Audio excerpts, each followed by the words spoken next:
दोस्तों नमस्कार, आप सभी का स्वागत है आपके अपने यूट्यूब चैनल एक्सेस एकेडमी में। साथियों, आज की इस वीडियो में मैं आप सभी लोगों के लिए पॉलिटिकल साइंस अर्थात राजनीति विज्ञान की प्रैक्टिस सेट नंबर 3 को लेकर के आया हूं, जो आप सभी लोगों की आगामी परीक्षा जैसे TGT, PGT, LT grade, RPSC second grade के साथ साथ यूजीसी नेट वाले अभ्यर्थियों के लिए काफ़ी हेल्पफुल रहने वाली है। तो आप सभी लोगों से निवेदन है कि आप अपनी तैयारी को फ्री ऑफ कास्ट जारी रखने के लिए चैनल को सब्सक्राइब करके बेल आइकन दबाएं, जिससे हमारे द्वारा अपलोड किए गए वीडियो का नोटिफिकेशन आपको मिलता रहे। साथियों, इस वीडियो को देखने के बाद अंत में कमेंट करके बताएं कि आपको ये वीडियो कैसी लगी। अगर कोई आपके क्वेश्चंस हैं तो भी आप कमेंट कर सकते हैं। तो आइए साथियों शुरू करते हैं आज का वीडियो और क्वेश्चन नंबर 1 देखते हैं। क्वेश्चन नंबर 1 है, किसने यह विचार व्यक्त किया कि समानता अप्राकृतिक और अवांछनीय है? तो साथियों, इस प्रश्न का राइट आंसर ऑप्शन नंबर 2 है अरस्तू। और अरस्तू को राजनीति विज्ञान का जनक माना जाता है और अरस्तू ने ही राजनीति विज्ञान को मास्टर ऑफ साइंस के नाम से कहा है। देखते हैं क्वेश्चन नंबर 2। क्वेश्चन नंबर 2 है, भारतीय संविधान में निम्नलिखित में से कौन सी विशेषताएं पाई जाती हैं? इन 4 विशेषताओं में कौन कौन सी विशेषताएं भारतीय संविधान में पाई जाती हैं? तो 2 के लिए राइट आंसर है ऑप्शन नंबर 2, का और खा वाली विशेषताएं पाई जाती हैं, बाकी अन्य विशेषताएं नहीं पाई जाती हैं। क्वेश्चन नंबर 3 है, विधि के शासन वाक्यांश में प्रयुक्त विधि पद का अभिप्राय क्या है? तो साथियों, इस प्रश्न का राइट आंसर ऑप्शन 1 है, मानव स्थापित विधि से है। क्वेश्चन नंबर 4 है, निम्न में से किसमें राज्यों की उत्पत्ति के ऐतिहासिक सिद्धांत के तत्व पाए जाते हैं? तो इस प्रश्न का राइट आंसर ऑप्शन 1 है, रक्त संबंध, धर्म, युद्ध, राजनीतिक चेतना, ये सभी ऐतिहासिक सिद्धांत के तत्व हैं। और ऐतिहासिक सिद्धांत को विकासवादी सिद्धांत के नाम से भी जाना जाता है और ये राज्य की उत्पत्ति का सर्वमान्य सिद्धांत है। आगे देखते हैं, क्वेश्चन नंबर 5 है, निम्न वक्तव्यों में से कौन सा वक्तव्य राज्य की उत्पत्ति के विषय में मार्क्सवादी सिद्धांत को स्पष्ट करता है? क्वेश्चन नंबर 5 के लिए राइट आंसर है ऑप्शन नंबर 3, राज्य की उत्पत्ति उत्पादन के शोषणपरक संबंधों की रक्षार्थ हुई है। और मार्क्सवादी सिद्धांत ये मानता है कि राज्य की उत्पत्ति धनी वर्ग के लोगों के द्वारा सर्वहारा वर्ग के शोषण के लिए की गई है। और राज्य की उत्पत्ति का जो मार्क्सवादी सिद्धांत है, इसके जनक जो है कार्ल मार्क्स को माना जाता है। क्वेश्चन नंबर 6 है, स्वतंत्रता वह सब करने और आनंद लेने की सकारात्मक शक्ति या क्षमता है जो करने या आनंद लेने योग्य है। स्वतंत्रता का यह विचार या कथन किसका है? तो इस प्रश्न का राइट आंसर है ऑप्शन नंबर 1, यह कथन टीएच ग्रीन का है। क्वेश्चन नंबर 7 देखते हैं।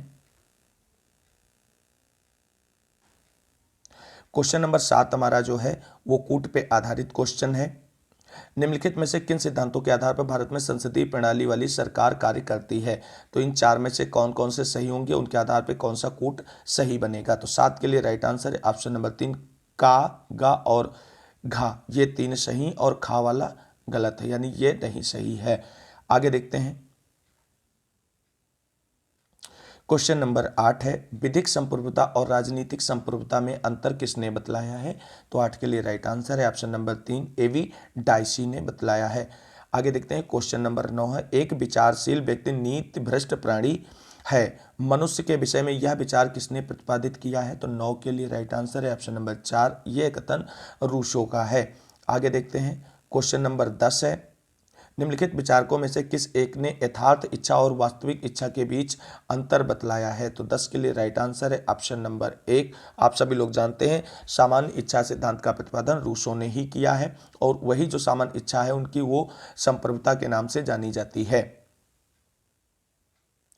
क्वेश्चन नंबर 11 है, उदार लोकतंत्र का सबसे विशिष्ट लक्षण यह है कि, तो क्या है? तो साथियों, इस प्रश्न का राइट आंसर है ऑप्शन नंबर 2, यह सभी व्यक्तियों के मतों को समान मानता है। क्वेश्चन नंबर 12 है, निम्नलिखित सरकारों की व्यवस्थाओं में दोहरा शासन किसका आवश्यक लक्षण है? तो 12 के लिए राइट आंसर है ऑप्शन नंबर 3, संघीय व्यवस्था का। क्वेश्चन नंबर 13 देखते हैं, सामाजिक संविदा का सिद्धांत मुख्य रूप से यह कार्य करने का प्रयत्न करता है। कौन सा कार्य करने का प्रयत्न करता है साथियों? तो यह राजनीतिक बाध्यता के आधार पर व्याख्या करना। आगे देखते हैं, क्वेश्चन नंबर 14 है, आनुपातिक समानता सिद्धांत का प्रतिपादन किसने किया था? तो 14 के लिए राइट आंसर है ऑप्शन नंबर 1, अरस्तू ने किया था। आगे देखते हैं, क्वेश्चन नंबर 15 है, जिन्हें हम सही तौर पर अधिकार कहते हैं वह वास्तव में सही तौर पर कहलाए जाने वाले कानून की रचनाएं हैं। अधिकारों की यह परिभाषा किससे संबंधित है? तो 15 के लिए राइट आंसर है ऑप्शन नंबर 3, यह परिभाषा वेंथम ने दी है अधिकारों के बारे में। क्वेश्चन नंबर 16 है, मतदाताओं को पहचान पत्र देने वाला प्रावधान कहाँ किया गया है? तो साथियों क्वेश्चन नंबर 16 के लिए राइट आंसर है ऑप्शन नंबर 2, जनप्रतिनिधित्व अधिनियम 1958 में इसका प्रावधान किया गया है। क्वेश्चन नंबर 17 है, फांसीवादियों के अनुसार जनतंत्र का सर्वाधिक वास्तविक रूप निम्न में से किसके द्वारा चलाई जाने वाली सरकार में पाया जाता है? तो 17 के लिए राइट आंसर है ऑप्शन नंबर 1, अभिजात वर्ग। आगे देखते हैं क्वेश्चन नंबर 18। क्वेश्चन नंबर 18 है, निम्न में से कौन सा राज्य का नीति निर्देशक तत्व है? तो इन चारों में से कौन सा राज्य का नीति निर्देशक तत्व है? तो इस प्रश्न का राइट आंसर ऑप्शन नंबर 4 होगा, राज्य पर्यावरण की रक्षा और उसका संवर्धन करने का प्रयास करेगा। आगे देखते हैं क्वेश्चन नंबर 19, मूल अधिकारों को परिवर्तित करने के लिए रिट कौन जारी कर सकते हैं? तो साथियों 19 के लिए राइट आंसर है ऑप्शन नंबर 4, रिट जो है उच्चतम और उच्च न्यायालय दोनों की तरफ से जारी की जा सकती हैं और ये क्या है, मूल अधिकारों को परिवर्तित करने के लिए जारी की जाती हैं। क्वेश्चन नंबर 20 है, निम्न में से कौन सा सामाजिक संविदा के सिद्धांत से संबंधित है?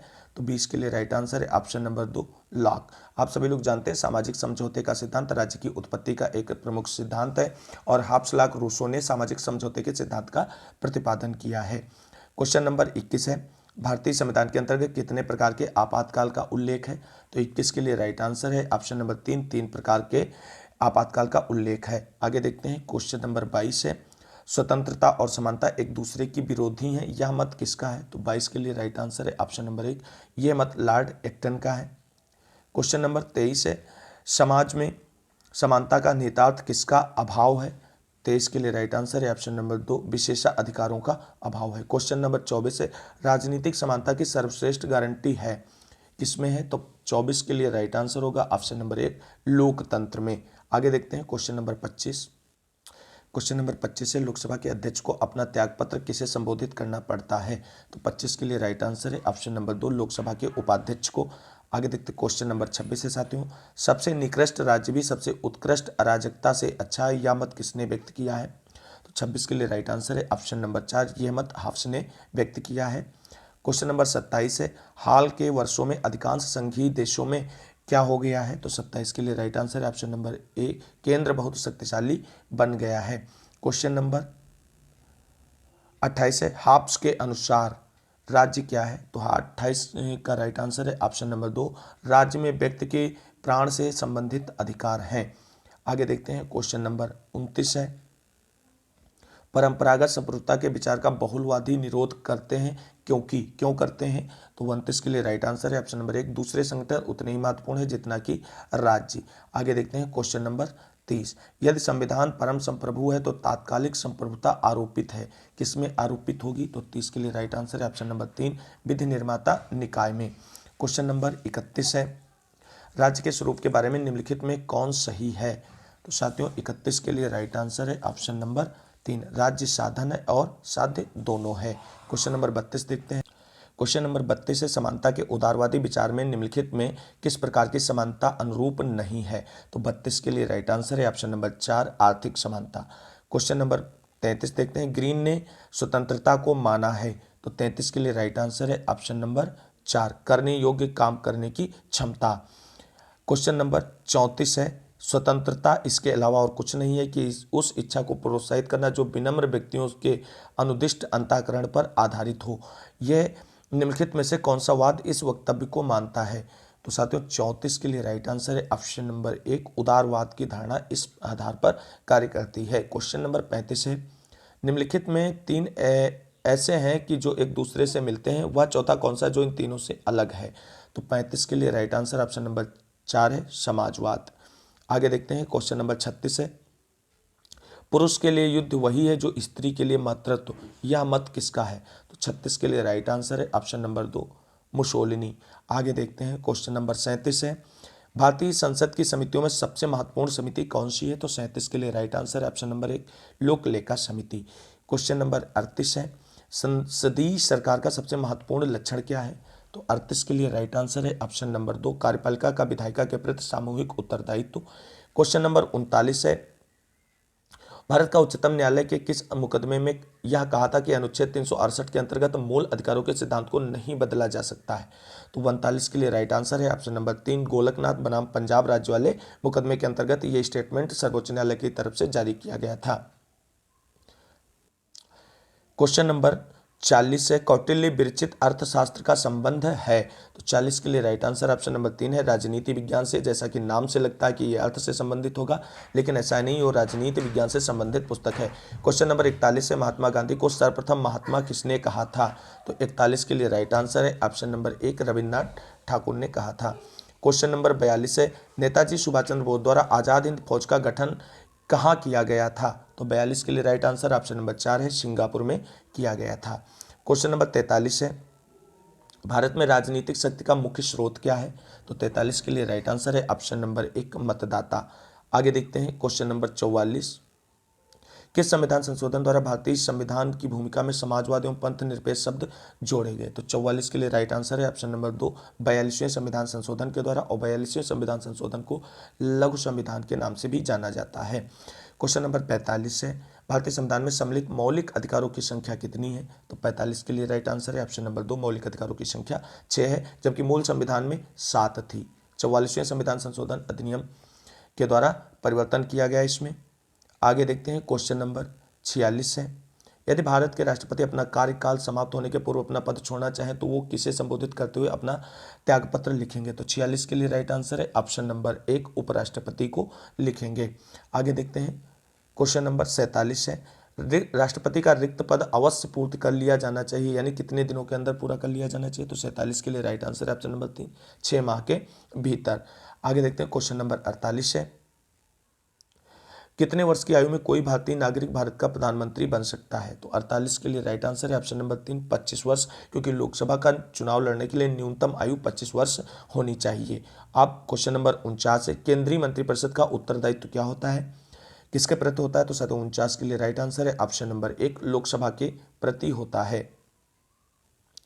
क्वेश्चन नंबर 50 है साथियों लोकतांत्रिक विकेंद्रीकरण से क्या तात्पर्य है? तो 50 के लिए राइट आंसर है ऑप्शन नंबर 1 पंचायती राज की स्थापना करना।